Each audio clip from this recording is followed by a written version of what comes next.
Everyone thinks that having a super perfect looking store with a bunch of checkout badges and pop-ups is the best way to see success with dropshipping.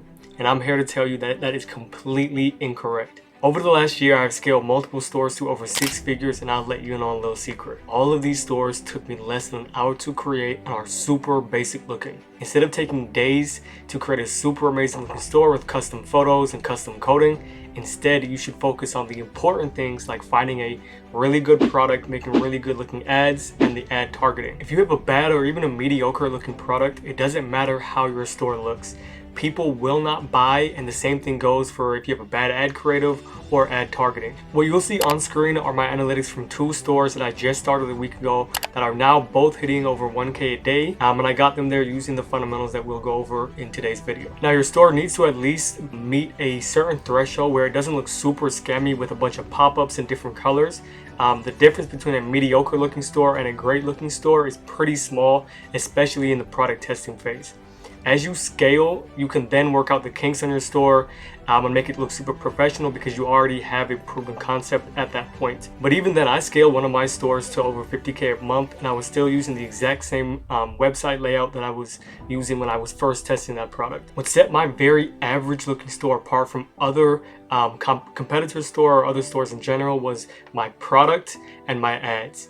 Those are going to be the game changers that take you from not having too many results or seeing success to actually getting to the heights of hitting your first 10K a month, 50K a month and onwards, and will set you apart from your competition. Now, let me give you a few tips on how to create a really good looking store. So the first thing is include really high quality pictures of your product being used.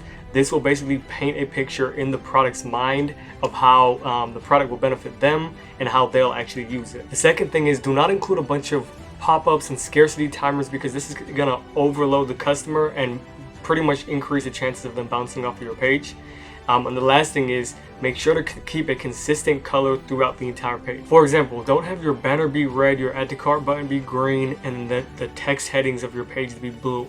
You want all the text to be black, and then you want to have one store theme color. The last thing is make sure to have really good reviews. So this should include both picture and video reviews that deal with the customer's pain points and how the product will solve those pain points. Finding these reviews is super easy. You can look on Amazon and then also look at other stores that are selling the same product, and then you can import those reviews to your store. You also need to have a really good abandoned cart email sequence, and what this is going to do is not leave money on the table from when customers leave your store. So the key fundamentals of having a really good email abandoned cart email sequence is making sure, number one, having a really compelling offer because they already left your store once, so you have to give them a really good reason to come back. You also need to make sure that you send more than just one email because chances are they may not either see that email or they might not care enough. I would recommend sending them 3 emails because it narrows down that chance of them not seeing it. And each time you send an email, you can make the offer a little bit better if your margin supports it. The next thing that I would focus on is upsells. So this is super important, and there's a few places that you can position this on your store. The first of which would be on the product page.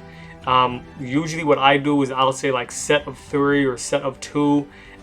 Which basically just increases the quantity purchased of your product, and this ties back to the product selection because the customer is going to obviously want or have a need for multiple of that product for the bundle to actually work. The next place you can put upsells are actually in the shipping or checkout page, and I would include things like VIP shipping or like a warranty of some sort. For example, you could do a 5 to 10 year warranty and charge $6.95 to $9.95 for that, and that will convert really well usually. There are a few other places that you can include upsells, but that's something that I keep for my students that are in my one-on-one mentoring program. If you are interested in that, you can click the link below and schedule a free consultation call with myself. A few other things that you can do to increase your average order value would be to experiment with your actual offer and the pricing structure.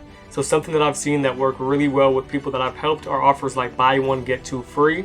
And these offers only really work if the customer could actually benefit from 2 or more of your product.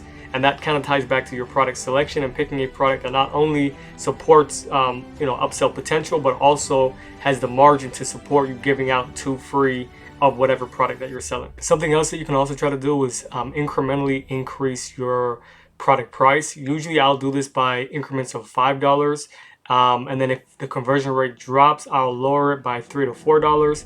So you're still technically increasing the price, and then I'll basically see if the conversion drops again, or if it stays consistent. And if it stays consistent, this is just all pure profit from every new customer that buys that product. And there's a bunch more little things that you can do to increase your overall margin, but those are kind of the main tips and tricks that I would do to start with. If you enjoyed the video, go ahead and like and subscribe, but more importantly, click the link in the description down below and schedule a free consultation call with myself where I will explain exactly how I will get you to seeing your first successes in dropshipping and answer any question that you have during our call.